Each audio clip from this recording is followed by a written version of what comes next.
What's up everyone, Vu of Envo Films, and I am back with another video, and today I am going to be testing the low light performance of the new Sony FX30, which I'm filming on right now, versus the a7IV and FX3 Sony a7S III. Same sensor. I tested both my FX3 and Sony a7S III in all different ISOs and they look exactly the same. So you can trust me. I'm a YouTuber, you can trust me. I always tell the truth 100% of the time.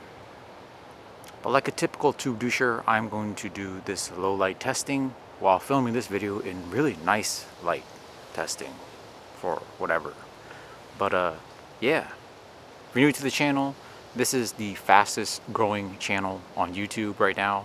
I am at 15,000 subscribers. It's incredible. It took me about 7 years to get 15,000 subscribers, but this is the fastest growing YouTube channel on the planet. It is as fast as an Asian lady driving on the left lane of the highway, which is extremely slow, but that is neither here nor there, and that is also not racist, because I'm Asian. I can say whatever I want about my own people. With that said, let's talk about ISO performance in these cameras. First of all, the FX30 is a crop sensor camera. It is also only $1,800. And to be quite honest, it's probably not fair to be testing it against a freaking $3,500 to $3,900 camera sensor full frame and a $2,500 full frame sensor. But we're going to do it anyway because camera testing on YouTube makes absolutely no sense and people's logic makes absolutely no sense. But you know what? Whatever. Just make sure you subscribe to the channel, like the content, and I'll do whatever it is you ask for that ad revenue, which is about $2 every month. It is enough for me to maybe buy a cheap toothbrush to help with my yellow ass teeth. But let me just go ahead and talk to you about ISO, and based off of my expertise in filming a lot of low light situations the past 7 years as a wedding videographer, cinematographer, filmmaker, douchebag. Firstly, always light the scene. No matter how dark it is, no matter how good your camera is at low light, say a7S III, a7S II, things of that nature, you should always light the scene. The reason why is, no matter what camera you have, and you'll notice in this test, no matter how good it is in terms of just overall low light performance, the shadow areas, the dark areas of the footage still looks like complete rubbish, in my opinion. There's a lot of other opinions. People, noise is subjective, just like anything else. There's a lot of people out there who love shooting with Canon. Bunch of weirdos, but everything's subjective. All I'm saying is, don't just go out there because your camera has amazing low light, performance, and just decide to just shoot, let's say, a wedding reception without trying to light anything. Your footage is gonna look like trash. It's gonna look like mud because to the camera, everything is pretty much a shadow. And everything in the shadows looks like trash when you bump your ISO. It's just a fact. Even at a base ISO, you could see some noise in the shadows. It's just how cameras are. It's just how cameras process the image. It's just how it is. But if you have some type of light source adding some contrast to the scene, the areas that are lit, the grain is not horrible. So then you could probably crush the shadows a little bit to hide some of that noise, and the footage, the image will look good, not only because the noise looks better, but the contrast of the scene, the colors. With that said, after looking at the footage and just looking at in terms of the noise performance and all that stuff with these cameras, if you are interested in buying the FX30 and you're concerned that the noise is going to be trash, I think your concerns are incorrect. The FX30 actually performs quite well. Again, in my opinion, at 12,800 ISO. I did not test anything after that, but 3200 ISO is definitely not usable, so don't take it that far. That's as high as it could go, actually. But you could definitely use it up to 12,800 ISO, no problems, which I think is plenty for most use cases, or just any use case, in my opinion. Other than, of course, when you're going into a cave, which is completely dark, and you're trying to film in there. And to be quite honest, at that point, you should probably get some type of night vision camera, or at least bring a light with you. If you are going into a cave or shooting in the forest at pitch black dark and you're just you're trying to utilize your camera sensor for that, you are a D-bag of the century, and you should not use the camera, period, because you don't know what you're doing. But enough of me rambling and wasting your time. Now I will talk about the sponsor of this channel. I'm just kidding. We are going to go right into this ISO test. So obviously the base ISO of the FX30 is 2500, and a7IV is 3200 in both APS-C and full frame modes, and the FX30 a7SIII, the second base ISO, is 12,800. So that's where I'm going to start. I'm not going to mess around with the lower base ISOs. That's pretty generally solid performance in terms of just low light capabilities. I mean, you should be fine there regardless. But if you look at the 2500 ISO versus 3200 ISO of the a7IV, they both look good. This is fine, right? There's some noise here in the shadows, but that's to be expected. In terms of where my skin is, and you can even see the bat in the cave in my nose. I don't know why I keep leaving my boogers in my nose before filming stuff like this, but it's because I'm a D-bag. The second base ISO of the FX30 is a stop lower than the a7IV. I'm going to just skip 3200 on the FX30 in general, just to match the same ISO of the a7IV. And to be quite honest, when I'm going through these ISOs up to 12,800, the a7IV is an absolute beast. I think most people probably know this, but to me, like, I haven't really looked at it that deeply. I have done a test before and I just kind of forgot, but the a7IV is an absolute beast of a low light camera. I would say, I mean, between 0 and 12,008, between like this base ISO and 12,800, especially in full frame, the a7IV is an absolute monster. 12,800, in my opinion, looks only slightly a bit worse than like 3,200. So like throughout the whole range, the a7IV is just really amazing, again, in my opinion. And if you are looking for like a budget low light camera and you want to save yourself $1,000 from buying an a7S3 or FX3, have at it. Highly recommended. The only problem is that would only be in full frame mode, and it can only go up to 24 frames per second, or I think 30 frames per second. And the a7IV has a ton of rolling shutter in full frame 24p and 30p, and in my opinion, it's kind of not desirable. And that's why the a7S3 and FX3 are such absolute amazing video cameras, because of its rolling shutter performance as well as low light performance.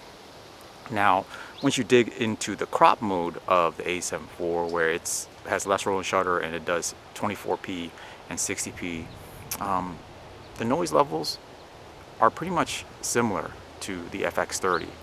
At this point, we could sit here and pixel peep and nitpick, but the FX30 compares really favorably with the a7IV in APS-C mode. And to be quite honest, when I look at the noise levels of the FX30, it's there, but in where my skin is, it's relatively clean. There's obviously noise there, but again, it's not bad. And the noise is actually quite fine, just from me looking at it. It's not like somewhat blotchy like the a7S3 or FX3. It's actually very fine, and it kind of reminds me of just straight up film grain. And there's a bunch of dudes out there, yes, they exist. They look for that amazing low light footage, right? They go out of their way. They're like, oh, Sony a7S3, great low light. We got this prime glass to make sure the light's even better. And they throw a shit ton of film grain on the footage after the fact. To have that film grain look, that old school vintage look, which is, I mean, I guess it's artsy, but kind of defeats the purpose of all this clean ISO performance. But I understand, I get it. You might as well have it. It's just in case you want the clean footage. But yeah, things that these cinema D-bags do in their life, it's incredible. I'm not hating, I get it. I just think it's kind of funny. Now, yeah, so pretty much observing the FX30's like noise or grain, whatever you call it, I think it's actually quite, I don't want to say it's pleasing or anything, but it doesn't look so bad. It looks completely usable, looks completely fine. Again, if you really want to alleviate this issue, clearly the spots that the light is hitting, the areas that are lit, in this case my face, doesn't look bad at all. And if you want to alleviate the noise levels and shadows, you could just bring down the shadows a little more, add a little more contrast to the scene, and it should look better overall. And you could hide that noise, quite a bit. And again, this brings back to my whole thing when I was telling you that even if it's low light situations, you need to have some type of light source, just a little bit, so you can add a little more contrast to the scene to add that noise. Because if you're just shooting like a flat scene, dark flat scene,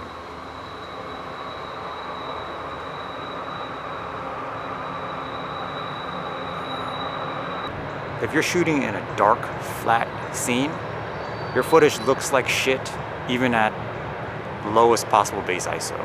You could be shooting with the FX3, a7S3, a7IV at 800 ISO in S-Log3, and it'll still look like complete shit.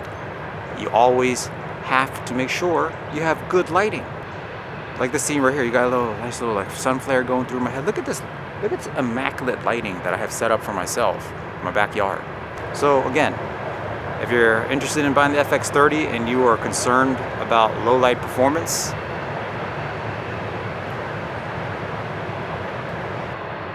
you gotta love these American trains, you know what I mean? These American-made, loud AF trains that is doing its job, transporting a bunch of imported Chinese good across the country for Americans to enjoy. If you're looking into the FX30 and you were concerned about low light performance, I think rest assured it'll perform as good as any camera out there, other than obviously low light beasts like the a7S3 and FX3 and the a7IV in full frame mode.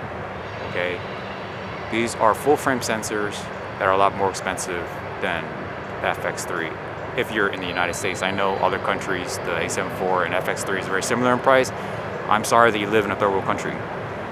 But here in the US, the FX3 is like a solid $700 cheaper than a7IV.